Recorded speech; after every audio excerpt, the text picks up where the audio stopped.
One में आप किसी विषैले सर्प को देखोगे तो आप क्या करोगे? आप तुरंत ही मुड़ के उससे दूर भागने जाओगे। और ऐसा क्यों करोगे?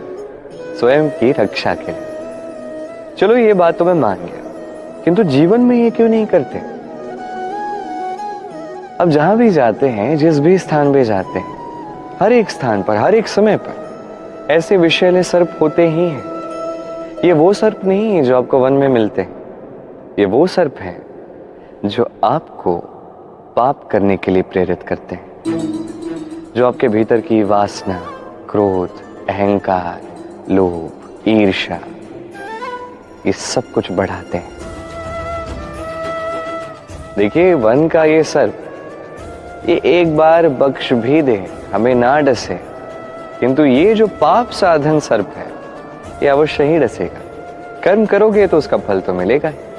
इसलिए जब भी कहीं भी जाओ, आप किसी को देखोगे या आप कुछ ऐसा देखोगे जो आपको पाप करने के लिए प्रेरित करे, तो तुरंत ही उससे दूर भाग जाइए, जैसे वन के सर्प को देख के आप भागते हैं। सत्कर्म की रक्षा आवश्यक है।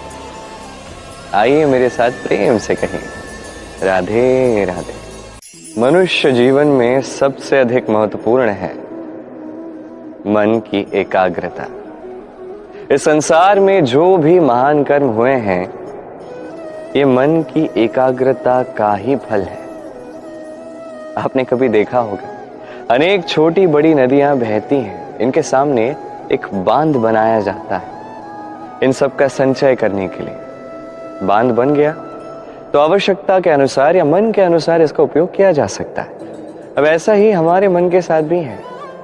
हमारे मन की एकाग्रता आज के समय में अनेक विकारों में, खेलों में, भोगों में बट चुकी है।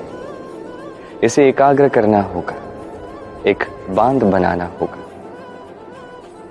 कर्म का बांध। आपको करना केवल इतना है कि जो उचित कर्म है वही कीजिए, जो अनुचित कर्म है वो करने से स्वयं को रोकिए। बस यही कार्य आप करते जाइए, मन में एकाग्रता का बांध बन जाएगा। और एक बार ये बन गया तो अब जब चाहे, जहां चाहे, जितना चाहे एकाग्रता का उपयोग कर सकते हैं। और एक बार आप ये सीख गए तो इस संसार को बदलने वाले कार्य आप कर सकते हैं, इस समाज को सुधारने वाले कार्य आप कर सकते हैं। तो इस मन को साधिए और मेरे साथ प्रेम से कहिए, राधे राधे। हम सभी फल खाते हैं, किंतु हमें वही फल प्रिय होते हैं जो परिपक्व होते हैं, जो नम्र हो जाते हैं और भी अधिक मीठे स्वादिष्ट हो जाते हैं, जिनका रंग खिल उठता है। वैसे ही जीवन में हम अनेक मनुष्यों से मिलते हैं, किंतु वही मनुष्य हमारे मन को भाते हैं जो विनम्र होते हैं, जिनकी वाणी मीठी होती है, जिनके भीतर एक आत्मविश्वास का तेज, एक रंग सा दिखता है। अब ऐसा व्यक्ति हम कैसे बने? ठीक वैसे ही जैसे एक फल धूप, वर्षा, शीत, वायु, इन सभी संकटों का सामना करके परिपक्व होता है, वैसे ही मनुष्य संकटों का सामना करके परिपक्व होता है। इन संकटों का सामना करोगे तो अनुभव मिलता है, यही अनुभव सीख देता है। ये अनुभव हमें ये सिखा जाता है कि हमें विनम्र रहना चाहिए, अहंकार में कुछ नहीं रखा। हमें मीठी वाणी का मूल्य समझा जाता है, यही अनुभव हमें समझाता है कि उचित क्या है, अनुचित क्या है, हमें स्पष्टता दे जाता है। और इसी स्पष्टता से आत्मविश्वास जागता है। इसलिए जीवन में कभी भी संकटों से दूर ना भागे, उनका सामना करें, अनुभव प्राप्त करें, उनसे सीख प्राप्त करें, ऐसे ही आप परिपक्व हो। आइए मेरे साथ प्रेम से कहिए, राधे राधे। धन संचित किया जा सकता है और इसीलिए धन सबसे अधिक मूल्यवान संपत्ति नहीं है। वो आप कहेंगे कि मैं क्या कह रहा हूं, धन तो मूल्यवान है, हम सभी अर्जित करने में लगे हुए हैं। वो इसलिए क्योंकि आप नहीं जानते कि संसार की सबसे मूल्यवान संपत्ति क्या है। ये वो संपत्ति है जो कभी संचित नहीं की जा सकती। आपके पास जितना भी धन हो, उससे आप स्वास्थ्य पा सकते हैं, घर पा सकते हैं, आदि इत्यादि, किंतु जितनी भी धनी आप क्यों ना हो जाए, बीते हुए कल का एक क्षण पुनः नहीं पा सकते। ये एक क्षण, ये समय ये है संसार की सबसे मूल्यवान संपत्ति। एक बार चली गई तो पुनः कभी लौट कर नहीं आएगी।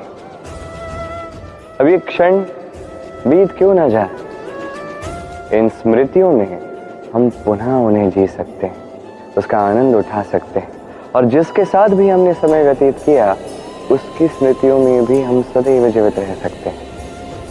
इसलिए समय सबसे मूल्यवान संपत्ति, इसे ऐसे ही व्यर्थ मत कीजिए। हर क्षण इसका उपयोग कीजिए, आनंद उठाइए और प्रेम के साथ कहिए राधे राधे।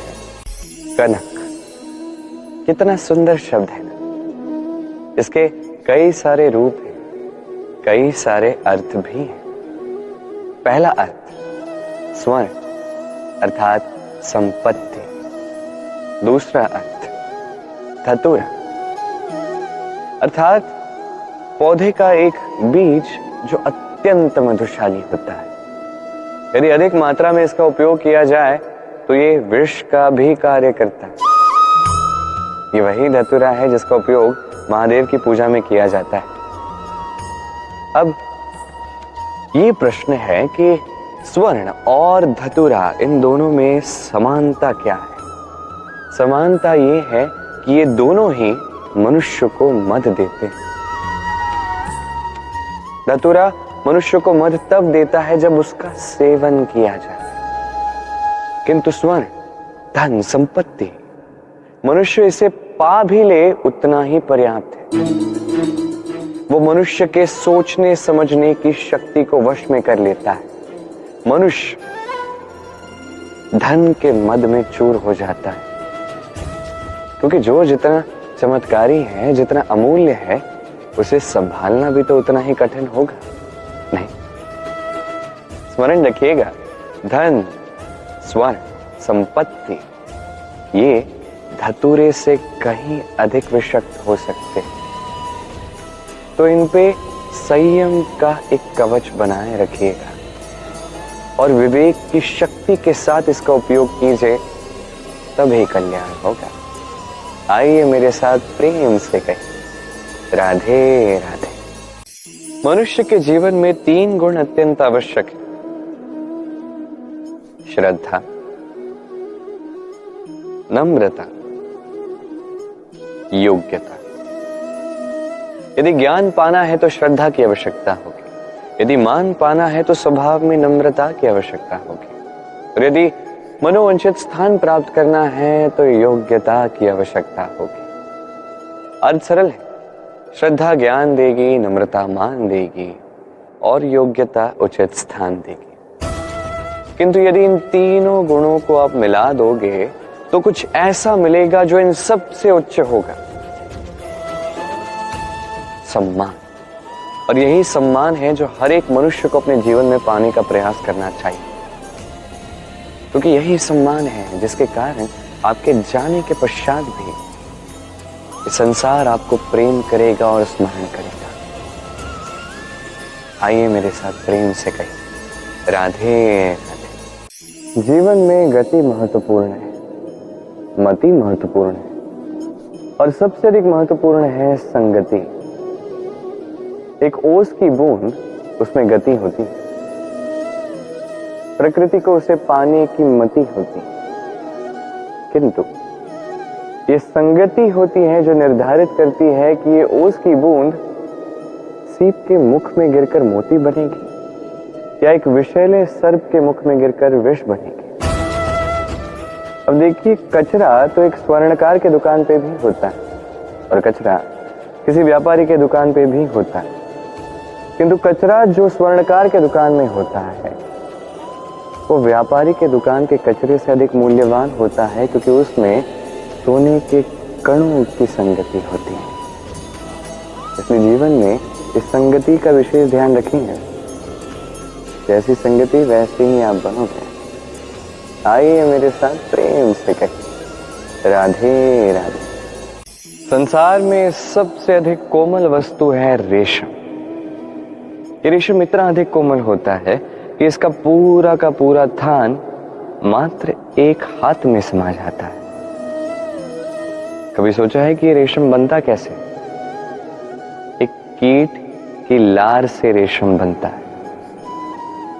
ये कीट उस रेशम को घुमाता जाता है, घुमाता जाता है, घुमाता जाता है और धीरे धीरे उसी में फंसता चला जाता है। अंततः उसकी सुंदर अमूल्य रचना रेशम का धागा, इसका निर्माण पूर्ण हो जाता है, किंतु उसी में ये स्वयं को बंदी पा लेता है। अपने ही मायाजाल के बंदी ग्रह में स्वयं ही फंस जाता है। अब इस धागे को उपयोग में लाने के लिए इन कीटों को उनके कवच के साथ उबलते हुए जल में डाला जाता है। इस संसार में यदि हमारे स्वप्न इस संसार का दुख हरने के लिए, इस संसार में सुख बांटने के लिए है, तभी हमारी प्रगति होगी। यदि हमारे ये स्वप्न मात्र हमारे लिए हैं, स्वार्थ के लिए हैं, तो ये स्वप्न हमें अंधा कर देंगे, हमें अंधकार की ओर ले जाएंगे और हम भी बन जाएंगे उस कीट की भांति, अपने ही मायाजाल में फंसते चले जाएंगे और अंत में हमें प्राप्त होगा तो केवल एकांत, अंधकारमय मृत्यु। तो स्वप्न अवश्य बुनिए, किंतु इस प्रकार मत बुनिए कि उसके बंदी ग्रह में आप स्वयं ही फंस जाएं। स्वप्न देखें विस्तार के, परमार्थ के, सबके उद्धार के, ना के अंधकार के। तभी कल्याण होगा और तभी ये हृदय प्रसन्न होकर कहेगा राधे राधे। संसार में सभी ऊपर उठना चाहते हैं, कोई झुकना नहीं चाहता। सबको ऐसा लगता है कि झुकने का अर्थ है उनके स्वाभिमान या उनके अहंकार के विरुद्ध जाना। उन्हें ऐसा लगता है कि यदि हम झुकेंगे तो संसार हमें दुर्बल समझेगा, उनके शौर्य का, उनके व्यक्तित्व का अपमान होगा। किंतु क्या यही सत्य है? क्या हर बार झुकने का अर्थ सम्मान खोना ही होता है? कदापि नहीं। अब स्वयं के जीवन को ही देख लीजिए। आपकी कोई अमूल्य वस्तु नीचे गिर जाती है तो आप कैसे उठाते हैं? उस वस्तु को उठाने के लिए आपको नीचे झुकना ही पड़ता है। आप बड़ों का आशीष कैसे प्राप्त करते हैं? आपको झुक के ही उनका आशीष प्राप्त करना पड़ेगा, नहीं? सोचिए, आप किसी मार्ग पर चल रहे हैं, आपको देखना है कि आप उचित मार्ग पर चल रहे हैं या नहीं, कहीं पांव के नीचे कांटा ना आ जाए। कैसे देखेंगे? आपको शीश झुकाकर देखना ही पड़ेगा। इसका अर्थ क्या है? अर्थ सरल है। हर बार झुकना अनुचित नहीं है, सम्मान खोना तो कदापि नहीं है। परिस्थिति अनुसार और जहां आवश्यक हो उस समय यदि आप झुकना सीख गए तो आप बहुत कुछ पा सकते हैं। ज्ञान, मान, गुण, विश्वास। तो आवश्यकता और परिस्थिति के अनुसार झुकना सीख जाएंगे, इसमें कुछ